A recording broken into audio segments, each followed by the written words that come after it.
ওম শান্তি। আজ 22শে জানুয়ারি 2024। প্রাতমুরলি ওম শান্তি বাপদাদা মধুবন। বাবা বলছেন, মিষ্টি বাচ্চারা, তোমাদের সম্পূর্ণ পবিত্র হতে হবে। তাই কখনো কাউকে দুঃখ দেবে না।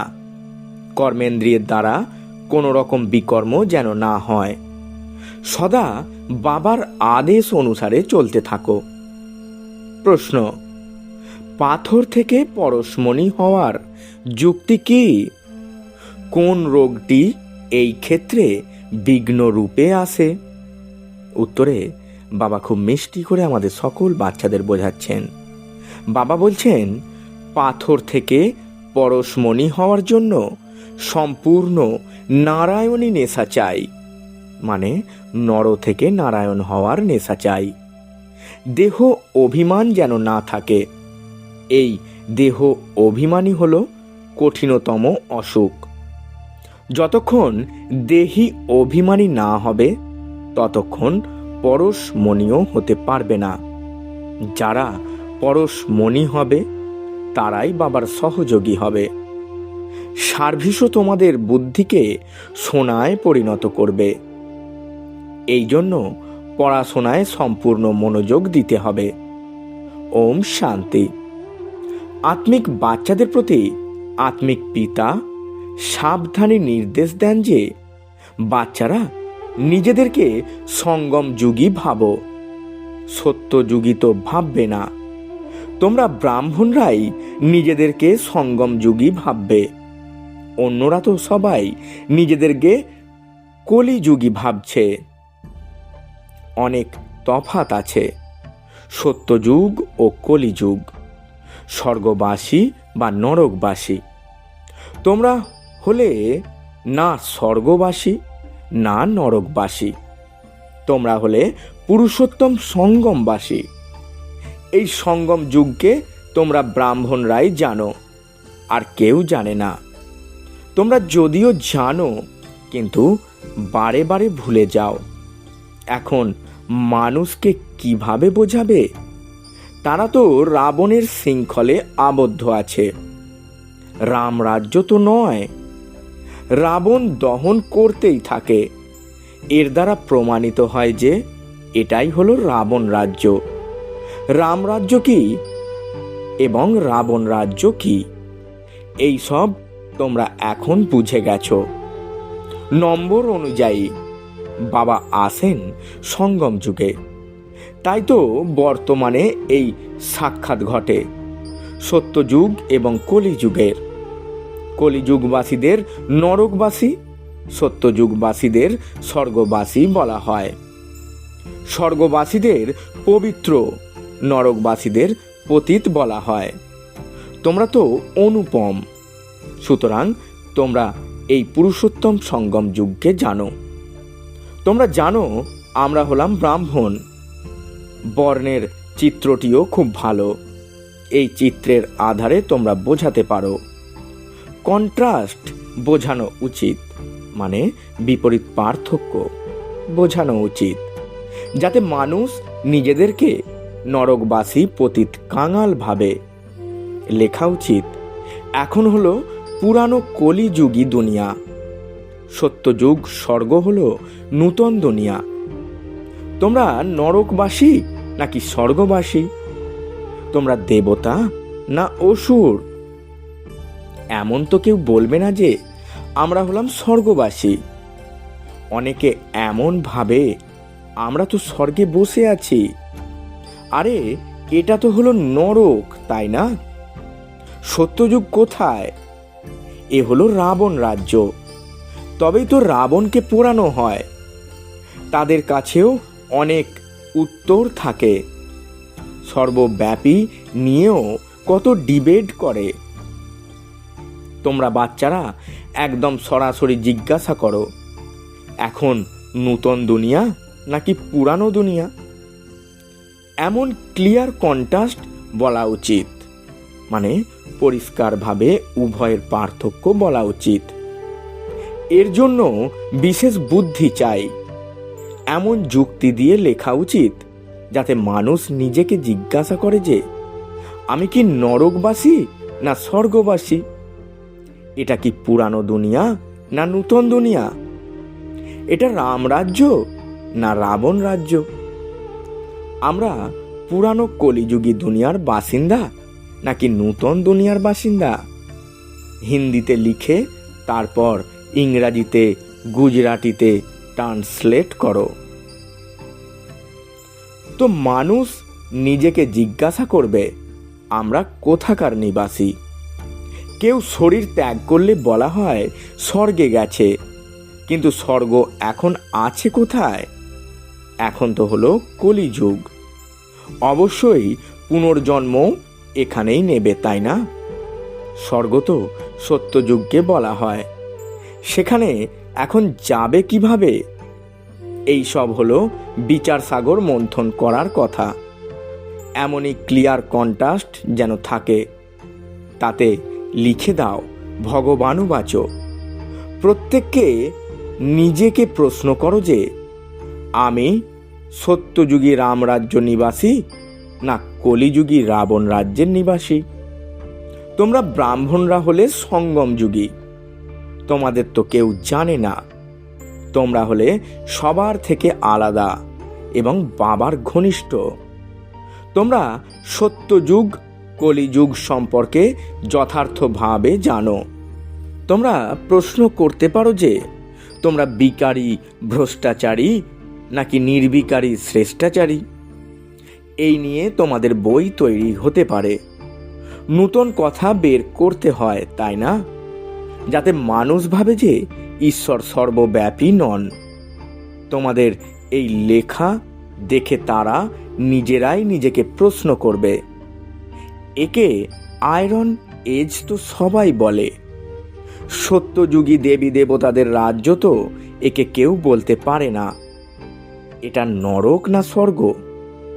এমন ফার্স্ট ক্লাস লেখো যাতে মানুষ নিজে থেকেই বুঝতে পারে যে আমরা হলাম অবশ্যই নরকবাসী পতিত। আমাদের মধ্যে দৈবিক গুণ তো একেবারেই নেই। কলিযুগে কেউ সত্যযুগী হতে পারে না। এমন বিচার সাগর মন্থন করে লেখা উচিত। যে অর্জন করবে সেই অর্জুন। গীতায় অর্জুনের নাম দেওয়া হয়েছে। বাবা বলেন, এই যে গীতা শাস্ত্র আছে তাতে জ্ঞানের পরিমাণ আটায় যতটুকু লবণ ততটুকু। নুন ও চিনির মধ্যে তফাৎ, একটি মিষ্টি দ্বিতীয়টি নোনতা। কৃষ্ণ ভগবানুবাচ লিখে গীতাকে লবণাক্ত করা হয়েছে। মানুষ পাঁকে ফেঁসে গেছে, তাদের জ্ঞানের রহস্য জানা নেই।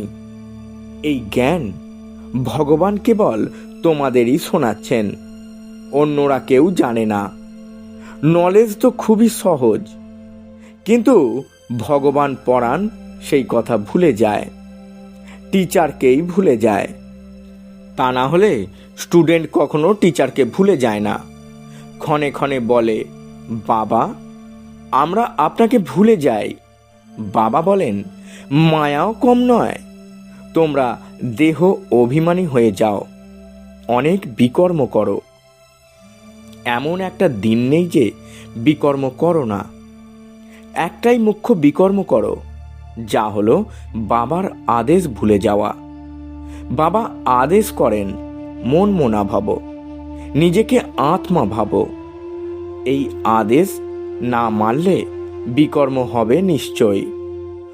অনেক পাপ কর্ম হয়ে যায়। বাবার আদেশ যেমন খুব সহজ তেমন খুব কঠিন। যতই মাথা খাটাও তবুও ভুলেই যাবে, কারণ অর্ধকল্প দেহ অভিমান অবস্থা হয় কিনা 5 মিনিটও যথার্থভাবে স্মরণে বসতে পারে না। যদি সারাদিন স্মরণে থাকে তাহলে তো কর্মাতীত অবস্থা হয়ে যাবে। বাবা বোঝান, এতেই পরিশ্রম আছে। তোমরা ওই দৈহিক পড়াশোনা তো ভালোভাবে করে থাকো। হিস্ট্রি জিওগ্রাফি পড়ার কত প্র্যাকটিস আছে, কিন্তু স্মরণের যাত্রা করার একেবারেই অভ্যাস নেই। নিজেকে আত্মা ভেবে বাবাকে স্মরণ করা, এটাই হলো নূতন কথা। বিবেক বলে, এমন পিতাকে তো ভালোভাবে স্মরণ করা উচিত। একটু সময় বের করা হয় ভাত রুটি খাওয়ার জন্য, তাও বাবার স্মরণে থেকে। যত স্মরণে থাকবে ততই পবিত্র হবে।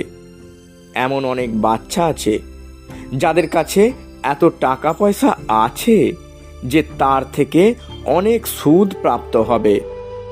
বাবাকে স্মরণ করে রুটি খেতে থাকো, ব্যাস। কিন্তু মায়া স্মরণ করতে দেয় না। কল্প পূর্বে যে যতখানি পুরুষার্থ করেছে ততই করবে। সময় লাগে। কেউ শীঘ্র দৌড়ে পৌঁছে যাবে এমন তো হতে পারে না। এখানে তো দুইজন পিতা আছেন। অসীম জগতের পিতার নিজস্ব শরীর নেই, তিনি এনার মধ্যে প্রবেশ করে কথা বলেন। সুতরাং বাবার শ্রীমত অনুসারে চলা উচিত। বাবা বাচ্চাদের এই শ্রীমত দেন যে দেহসহ সব ধর্ম ত্যাগ করে নিজেকে আত্মা ভাবো। তোমরা পবিত্র এসেছিলে, 84 জন্ম নিতে নিতে তোমাদের আত্মা পতিত হয়েছে। এখন পবিত্র হওয়ার জন্যে শ্রীমত অনুসারে চলো।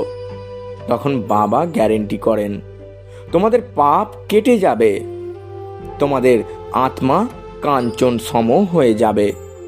তারপরে স্বর্গে দেহ কাঞ্চন সম প্রাপ্ত হবে। যারা এই কুলের হবে তারা তোমাদের কথা শুনে চিন্তায় পড়ে যাবে, বলবে তোমাদের কথা তো ঠিক, পবিত্র হতে হলে কাউকে দুঃখ দেবে না, মন বচন কর্মে পবিত্র হতে হবে, মনে ঝড় উঠবে। তোমরা বেহদের বাদশাহী প্রাপ্ত করো কি না?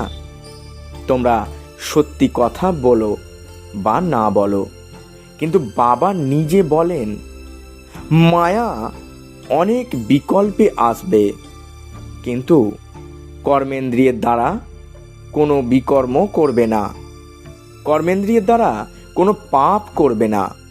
সুতরাং এই রকম কন্ট্রাস্ট দেখিয়ে কথাগুলো লেখা উচিত। কৃষ্ণ সম্পূর্ণ 84 জন্ম নেন এবং শিব পুনর্জন্ম নেন না। কৃষ্ণ হলেন সর্বগুণ সম্পন্ন দেবতা, ইনি তো হলেন পিতা। তোমরা দেখছো পাণ্ডবদের কত বিশাল ছবি বানিয়েছে। তার অর্থ হলো যে তারা বিশাল বুদ্ধির অধিকারী ছিলেন। বুদ্ধি বিশাল ছিল, তারা শরীর বিশাল বানিয়ে দিয়েছে। তোমাদের মধ্যে বিশাল বুদ্ধি অন্য কারো হতে পারে না। তোমাদের হলো ঈশ্বরীয় বুদ্ধি। ভক্তিমার্গে কত বিশাল চিত্র তৈরি করে টাকা নষ্ট করে, কত বেদ শাস্ত্র উপনিষদ তৈরি করে, কত খরচ করেছে। বাবা বলেন তোমরা কত টাকা পয়সা হারিয়েছ। অসীম জগতের বাবা মন্তব্য করলেন তোমরা অনুভব করো বাবা অনেক টাকা পয়সা দিয়েছেন। রাজযোগের শিক্ষা দিয়ে রাজাদেরও রাজা করেছেন। তারা দৈহিক পড়াশোনা করে ব্যারিস্টার ইত্যাদি হয়, তারপরে তার থেকে উপার্জন হয়। তাই বলা হয় নলেজ হলো সোর্স অফ ইনকাম। এই ঈশ্বরীয় পড়াশোনাও হলো সোর্স অফ ইনকাম, যার দ্বারা অসীম জগতের বাদশাহী প্রাপ্ত হয়। ভাগবত রামায়ণ ইত্যাদিতে কোনো নলেজ নেই, এই অবজেক্টে কিছুই নেই। বাচ্চারা, বাবা যিনি হলেন নলেজফুল, তিনি বসে তোমাদের পড়াচ্ছেন। এটা হলো একেবারে নূতন পড়া। তাও কে পড়ান? স্বয়ং ভগবান। নূতন দুনিয়ার মালিক করার জন্য পড়ান। এই লক্ষ্মী নারায়ণ এই পড়া করে উঁচু পদ প্রাপ্ত করেছেন। বাবা বলছেন কোথায় রাজা পদ আর কোথায় প্রজা? কারোর ভাগ্য খুলে গেলে তার ভবসাগর পার। স্টুডেন্টরা বুঝতে পারে যে আমরা এখন পড়ছি এবং পরে অন্য কাউকেও পড়াতে পারবো। পড়ায় পুরো মনোযোগ দেওয়া উচিত। পাথর বুদ্ধি হওয়ার জন্যে কিছুই বুঝতে পারে না। তোমাদের হতে হবে সোনার বুদ্ধি। সেও তাদের হবে যারা সার্ভিস করবে। ব্যাজ নিয়েও কেউ বোঝাতে পারে। অসীম জগতের বাবার কাছে অসীম জগতের উত্তরাধিকার নাও। ভারত স্বর্গ ছিল, তাই না? এ হলো গতকালের কথা। কোথায় 5,000 বছরের কথা, কোথায় 5 লক্ষ বছরের কথা বলা হয়েছে। কতখানি তফাৎ। তোমরা বোঝাও, তবুও বোঝে না। একেবারেই পাথর বুদ্ধি হয়েছে। এই ব্যাজ হলো তোমাদের জন্যে যেন একটি গীতা। এতেই সম্পূর্ণ পড়া নিহিত আছে। মানুষের তো ভক্তিমার্গে গীতার কথাই স্মরণে থাকে। এখন তোমরা যা বাবার কাছে গীতা শুনছ, তার দ্বারা তোমরা 21 জন্মের জন্যে সদ্গতি প্রাপ্ত করো। শুরুতে তোমরাও গীতা পাঠ করেছ, পূজা ইত্যাদিও তোমরাই আরম্ভ করেছ। এখন পুরুষার্থ করে গরিবদের ভক্তি মার্গের বন্ধন থেকে মুক্ত করতে হবে। প্রত্যেককে বোঝাতে থাকো। তাদের মধ্যে 1-2 জন জ্ঞানে আসবে। যদি 5-6 জন একসাথে আসে, তবে চেষ্টা করবে আলাদা ফর্ম ভরিয়ে আলাদা করে বোঝাতে। তা না হলে তাদের মধ্যে একজন এমন থাকবে যে অন্যদের খারাপ করে দেবে। ফর্ম তো নিশ্চয়ই আলাদা ভরাও। একে অপরের না দেখলে বুঝতে পারবে। এই সব যুক্তির প্রয়োজন, তাহলে তোমরা সফল হতে থাকবে। বাবাও হলেন ব্যবসায়ী। যারা তীক্ষ্ণ বুদ্ধির হবে তারা ভালো ব্যবসা করবে। বাবা কতখানি লাভ করান। একসাথে দল নিয়ে আসলে বলো ফর্ম আলাদা করে পূরণ করতে হবে। যদি সবাই রিলিজিয়াস মাইন্ডেড মানে ধার্মিক মনস্ক হয়, তবে একসাথে বসিয়ে প্রশ্ন করা উচিত। গীতা পড়েছ? দেবতাদের বিশ্বাস করো? বাবা বলেছেন ভক্তদেরই বলতে হবে। আমার ভক্ত এবং দেবতার ভক্তরা শীঘ্র বুঝবে। পাথরকে পরশমণি করা কোনো মাসির বাড়ি যাওয়ার মতো সহজ নয়। দেহ অভিমান হলো কঠিনতম, খুবই খারাপ রোগ। যতক্ষণ দেহ অভিমান না মিটছে, ততক্ষণ পরিবর্তন হওয়া খুব কঠিন। এর জন্য তো সম্পূর্ণ নারায়ণী নেশা চাই। আমরা অশরীরী এসেছি, অশরীরী হয়ে ফিরতে হবে। এখানে কি আছে? বাবা বলেন আমাকে স্মরণ করো, এতেই পরিশ্রম আছে। এই হলো উঁচু লক্ষ্য। আচার আচরণের দ্বারাই যেন বোঝা যায় যে এইজন ভালো সহযোগী হবে, কল্পপূর্বের মতো। আচ্ছা, মিষ্টি মিষ্টি হারানিধি বাচ্চাদের প্রতি মাতা পিতা বাপদাদা স্মরণে স্নেহ সুমন আর সুপ্রভাত। আত্মিক পিতা ওনার আত্মিক সন্তানদের জানাচ্ছেন নমস্কার। আমরা আত্মারূপী বাচ্চারা আমাদের আত্মারূপী মাতা পিতা বাপ দাদাকে জানাই স্মরণে স্নেহ সুমন আর সুপ্রভাত এবং 100 কোটি নমস্কার। ধারণার জন্যে মুখ্য সার। প্রথম পয়েন্ট, মন বচন কর্মে পবিত্র থাকতে হবে। কর্মেন্দ্রিয় দ্বারা কোনো রকম বিকর্ম যেন না হয়, তার খেয়াল রাখতে হবে। আত্মাকে কাঞ্চন বানাতে অবশ্যই স্মরণে থাকতে হবে। দ্বিতীয় পয়েন্ট, দেহ অভিমানের কঠিন রোগ থেকে মুক্ত হতে নারায়ণী নেশায় থাকতে হবে। অভ্যাস করো।